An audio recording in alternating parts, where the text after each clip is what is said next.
Quand on parle de l'incarnation, on fait référence à l'œuvre que Dieu a accomplie dans la personne de Jésus, tout ce qu'il a fait afin de pouvoir s'identifier à nous en tant qu'être humain, en tant qu'humanité, comment qu'il, dans ce processus-là, a voulu se rapprocher de nous.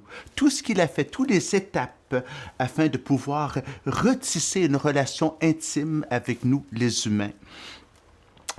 Et on a regardé donc dans les dernières capsules comment Jésus est devenu et s'est identifié initialement à notre humanité comme porteur de son image et dans toute l'innocence et la pureté de cette image initiale, avec l'humanité, avec tout son potentiel d'avenir dans le jardin, dans la terre, sur la terre, dans le monde réel, physique et matériel.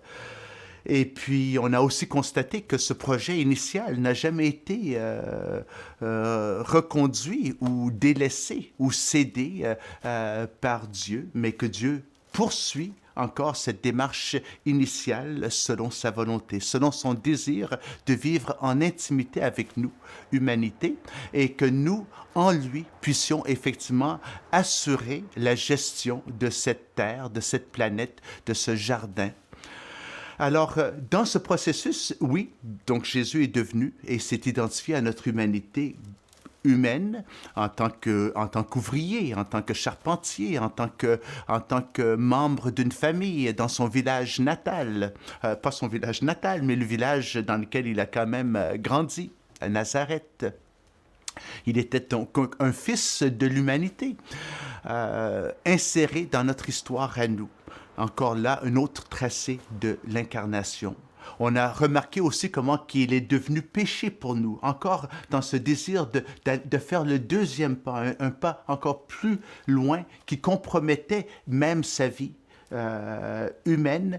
Alors il s'est identifié et devenu péché pour nous devant le Ponce Pilate quand il est devenu l'homme qui doit mourir. On a aussi constaté que dans son désir d'intimité et de rapprochement, être parmi nous était inadéquat. Son désir était d'aller encore plus profondément et même nous habiter, afin que le siège de notre identité personnelle, de notre identité collective, soit Christ en nous, l'espérance de la gloire, comme il est dit dans Colossiens 1, verset 27.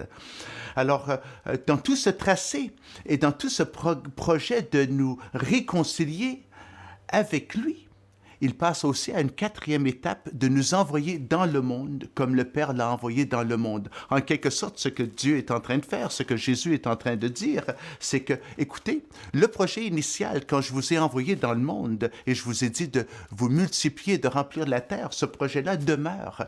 Maintenant, c'est à vous, je vous renvoie dans le monde, maintenant, dans cet esprit de l'homme renouvelé, de l'homme nouveau, d'être témoin de ce royaume qui doit venir, qui est déjà présent, mais qui doit venir. Alors c'est à vous que je lègue la suite et en habitant en vous, je vais vous conduire dans toute la vérité et dans la réconciliation de la création tout entière, la réconciliation des cieux et de la terre.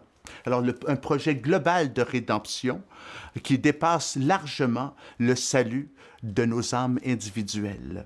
Alors, en quelque sorte, on pourrait dire que l'expression évangélique du salut de nos âmes individuelles pour aller à un ciel quelconque, là-haut qu'on ne connaît pas, est, on pourrait dire, un évangile amputé de son sens complet de la réconciliation de tout ce qui est dans les cieux et sur la terre, et la réconciliation et la restauration de la création, dont Dieu veut faire une nouvelle créature.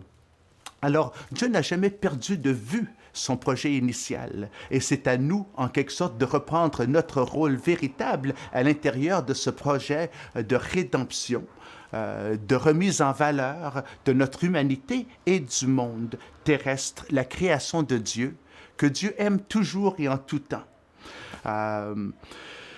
Alors, donc, on doit travailler cette réflexion. Alors, ce que je vous propose dès maintenant et dans les prochaines capsules, nous allons essayer de retirer de toute cette réflexion sur la vie de Jésus. On va revenir sur ça pour essayer d'en retirer donc les principes clés. Euh, Parce que ce sont ces principes-là qui vont aussi aiguillonner notre réflexion et notre propre engagement dans ce monde en tant que témoin du Christ. Alors, je vous invite donc à suivre les prochaines capsules. Ceci n'est qu'une introduction. Alors, on va essayer donc de sortir un petit peu la moelle de l'os, si je peux dire. On va essayer de chercher le cœur des principes qu'on pourra nous-mêmes mettre en pratique dans notre société actuelle. Ici, downtown Montréal, plein cœur du Québec, ville multiculturelle, laïque, séculière et tout ce que vous voulez. Alors, comment vit-on notre foi dans le contexte de notre société d'aujourd'hui?